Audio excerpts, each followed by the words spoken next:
The latest BMW 7 Series, the G70, is one of the best luxury cars ever made, but in some ways it also kind of isn't. I think it has some of the flashiest features that I've ever seen on a car. I mean, it rivals a Rolls-Royce. And it's more similar to a Rolls-Royce than you might think, and not only because BMW owns the Rolls-Royce brand.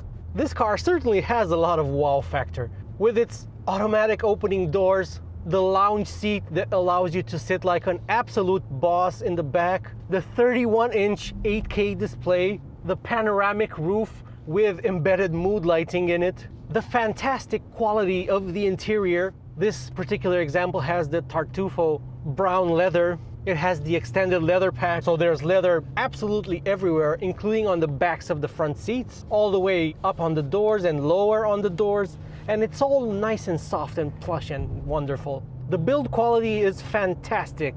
Everything that looks like metal is metal. My tester also has dark blue Alcantara headliner, which is again really nice. The car that I'm driving today, the 750e, is the pick of the range, I think. I normally don't recommend plug-in hybrids because many people who buy plug-in hybrids just treat them like regular hybrids and never charge them. And thus they cannot really take full advantage of what a PHEV can offer. However, somebody who buys this probably at least has an underground parking spot, so plugging it in shouldn't be a problem for them.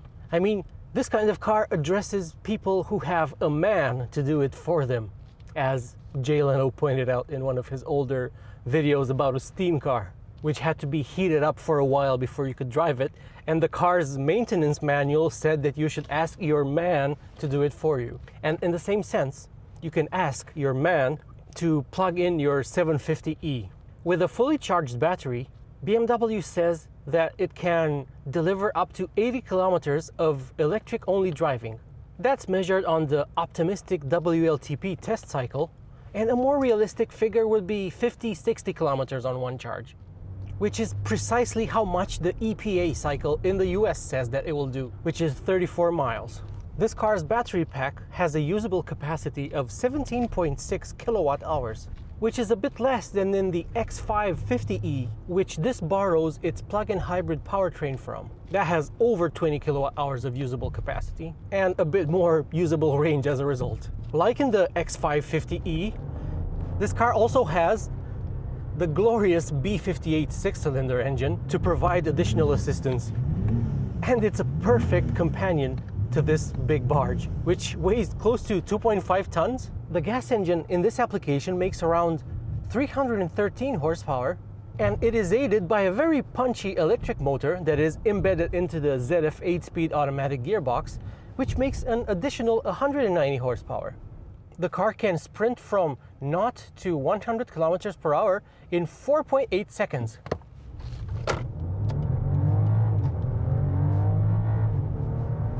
Which is that much.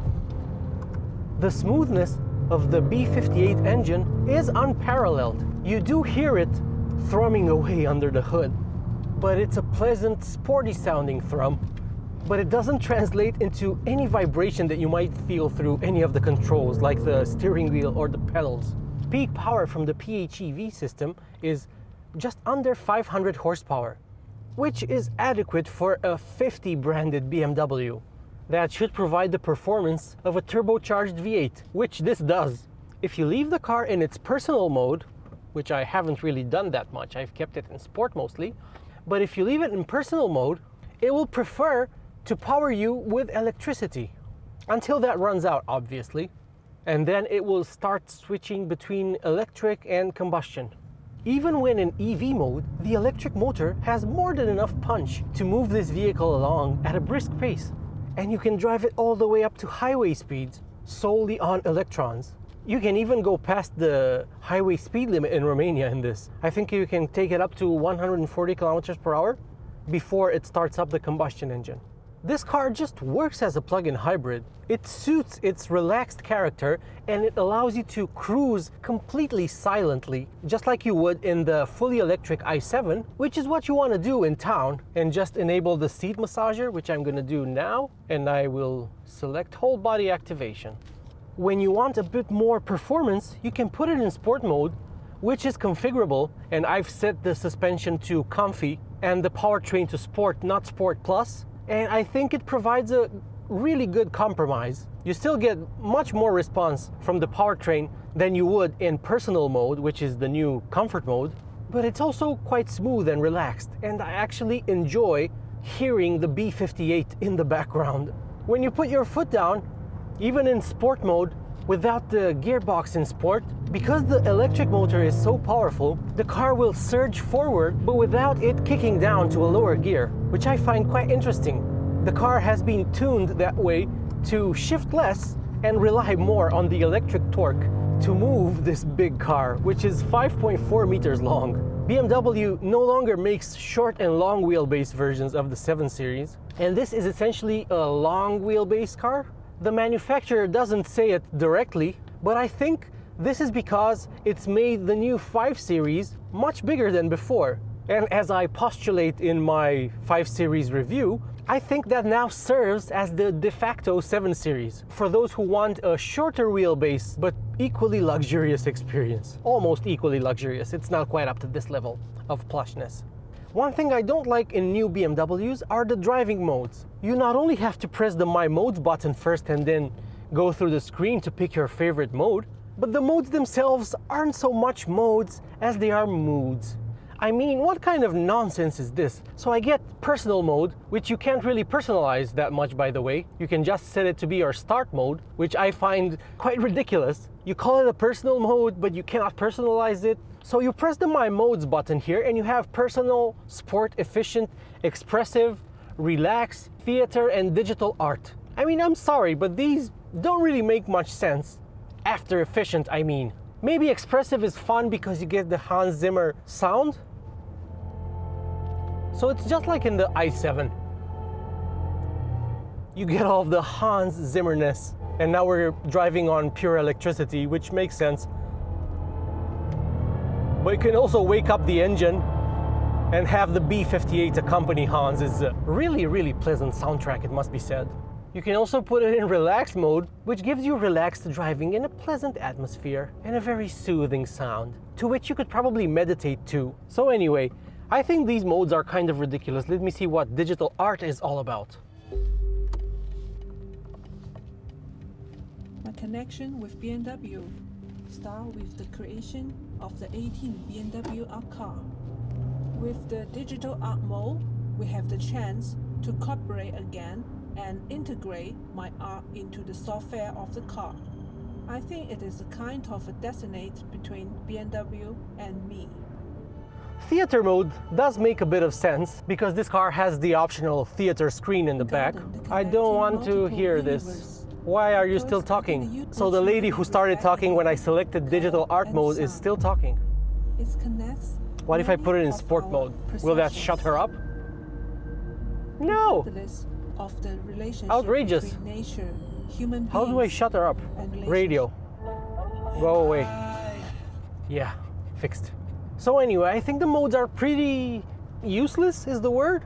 I mean, what was wrong with efficient or Eco Pro, comfort, sport, and sport plus? Whatever happened to those modes? I mean, I like that you can configure sport, which is the most configurable mode, but frankly, it's been the only mode that I've used, and I've constantly been toggling through the various settings. So in sport mode in this car, you can change the drivetrain, which has comfort, sport, and sport plus options. Driving dynamics, which is the driving aids, so ESP and traction control, and this has sport, sport plus, and DSC off. Steering, which I've only left in sport because I think the steering in modern BMWs is too light. The damping I've kept in comfort mode. You can either set comfort or sport here. The side bolsters of the seats can tighten around you when you put it in sport. I think that's a nice touch. And I've been driving this car in sport mode with its suspension and comfort. Everything else in sport, even the drivetrain, because I think in Sport Plus the gas pedal becomes a bit too sensitive for smooth driving. So yeah, that's how I've been driving it. And it's been using, for the last 266 kilometers that I've driven it for, it's been using 14.8 liters per 100 kilometers. And I've only driven it in town with the engine on, and I've never charged it. Speaking of charging, unlike the Mercedes S-Class plug-in hybrid, which has DC fast charging capability, The 750e does not. It can draw a maximum of 7.4 kilowatts from an AC charger, which should top up the battery in a bit over 3 hours.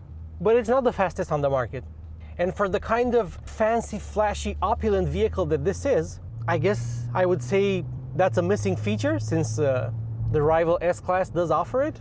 Ride comfort is impeccable in the new 7 Series. My tester, which has over 60,000 euros in options, has air suspension, as well as the active anti-roll bars. It's the kind of car that can easily cross a continent or two. The air suspension does a phenomenal job of making this feel soft and floaty and pleasant and expensive, and making you feel rich and special. I would have liked a bit more control over the plug-in hybrid part of the deal, because you no longer have a dedicated save mode. You cannot preserve the battery for later use, and you cannot charge it to a set percentage anymore. BMW says that the car does these things automatically and you shouldn't worry about it. You still have some control by pressing on the car menu here and then going to drivetrain and chassis, and you can tap on maintain battery charge, although it doesn't seem to be working.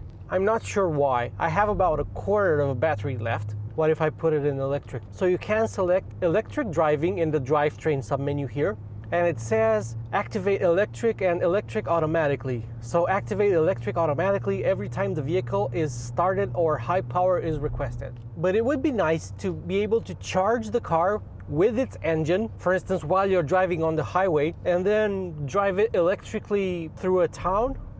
Older BMW PHEVs offered this, and the manufacturer has decided against offering this feature, so I'm not sure why. If you have a fully charged battery, you could drive this for 100 kilometers or more with a fuel consumption of 1-ish 2 liters per 100 kilometers.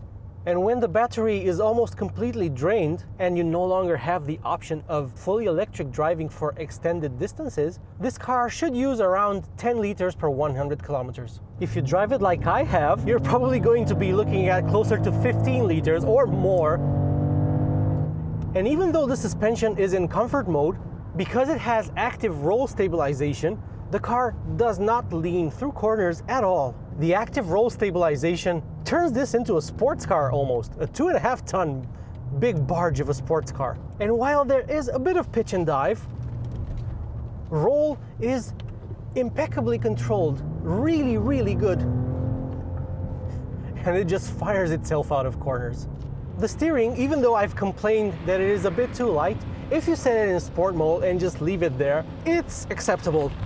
My tester also has rear wheel steering, which can turn the rear wheels at up to 4.5 degrees, which at low speeds aids with maneuverability and making the car feel like it has a shorter wheelbase, while at higher speeds it aids with stability, and it just makes this car feel like it's on rails. I've heard some people say that the Mercedes S-Class feels sportier to drive than this. I drove an S500 a couple of years back, and I don't agree that it is the sportier car to drive. You do sit lower in the S-Class because it is a lower vehicle, because it's not designed to also fit a huge battery pack in its floor, like the 7 Series, which you can buy as the fully electric i7. I have a video review of that on the channel if you want to check it out. And because BMW decided to make an electric version of its gas-burning 7 Series, it had to make the floor bigger to be able to accommodate the battery. And this makes the entire car considerably taller than both the previous generation 7 Series and the rival S-Class. Because, as you know, Mercedes offers both a gas-powered S-Class, which you can also have as a plug-in hybrid and a diesel and all of that, but it also offers the pure electric EQS, which is a dedicated EV that rides on a dedicated EV platform. I really like how BMW calibrated the rear wheel steering system. In older vehicles with a similar setup, you used to feel like the back was drifting and it felt a bit disconcerting. But now, in newer generations of BMWs at least, the 5 Series, which I recently drove included, it feels much more natural. And if you didn't know, you wouldn't be able to tell that it has rear wheel steering. You can still buy the 7 Series with a twin turbocharged V8 engine, but as good as that power plant is, I don't think you should bother for several reasons, and I think that this is the better pick So at least in Europe, because cars are fitted with a particulate filter, they don't really sound that good from outside anymore. And engines, BMW's twin turbo V8 included, feel kind of muffled, not all that impressive, nowhere near as good as they sound in America, where particulate filters are not mandated on gas cars. The V8 also uses more fuel than this, and I also think the B58 sounds almost as good as the V8. It's really, really good. Plus it's a bit lighter over the nose, so it should be a bit more nimble and handle a bit better. It's unlike the mild hybrid V8 powered version of this, the 750i, this also offers you the electric mode, which is really, really nice and relaxing in the city and even on a country lane like I am driving on now. So I put it in personal mode, the seat bolsters release me, and we just waft. And while this is a car, of course, for someone to be chauffeured in, the chauffeur is going to be really, really happy, let me tell you. One feature that this borrows from the fully electric i7 is the adaptive brake regeneration. The car determines how much regen it needs to apply based on what's in front. When we're cruising like we are now, and I lift off, there's no regen whatsoever. However, if there's a car that you are approaching and that's in front of you, or if there's an intersection that the car recognizes, it will start regenning. It doesn't regen for corners, as you can see, so you're gonna have to take them a little bit quick, but it does regen if you approach an obstacle. And I think this adaptive regen is the best approach, and all electric and electrified cars should have it, because coasting is more efficient than regenning all the time, so you don't have to fiddle around with the regen levels, which are usually accessed via the paddles behind the steering wheel. But in the 750e, the paddles behind the steering wheel change gears as they should. Let me put everything in sport because this road is pretty smooth. So sport, settings, drivetrain, Sport Plus, driving dynamics. Let's go for Sport Plus as well. Steering is in sport, damping comfort. Let's set it to sport. The manual gear changes, I have to say, are really, really good in this car. For instance, I noticed lag when changing gears manually, both in the BMW XM, which is a V8 plug-in hybrid, as well as in the X6 M60i with the V8. But in this,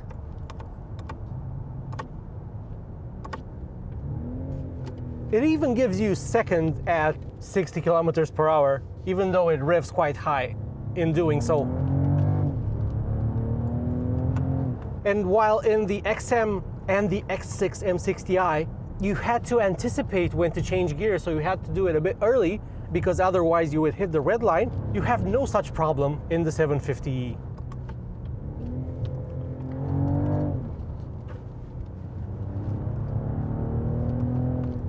This is on winter tires, even though it's quite warm out these days, but it grips the road fantastically.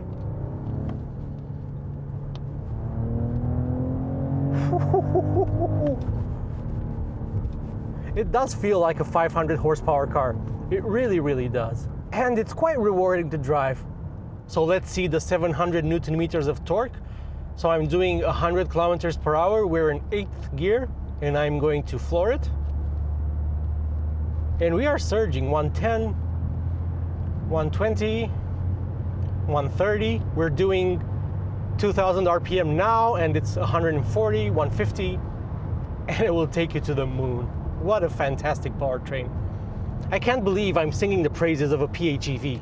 So my tester costs almost 180,000 euros, 170-ish, even though the car has a base price of around 110,000 euros in Romania. And it has a lot of equipment on it. Some of the highlights that I noticed are the two-tone paintwork, which is absolutely fantastic. It even has a pinstripe. My tester doesn't have the impact, so it has the more subdued, let's say, front-end design, although there's nothing subdued about its huge grille, whose outline is illuminated and you can really see it at night, and it gives it a lot of presence. The car has 21-inch M wheels, which I think rob it of a little bit of comfort. I'm sure this becomes even more comfortable on 20s and 19s.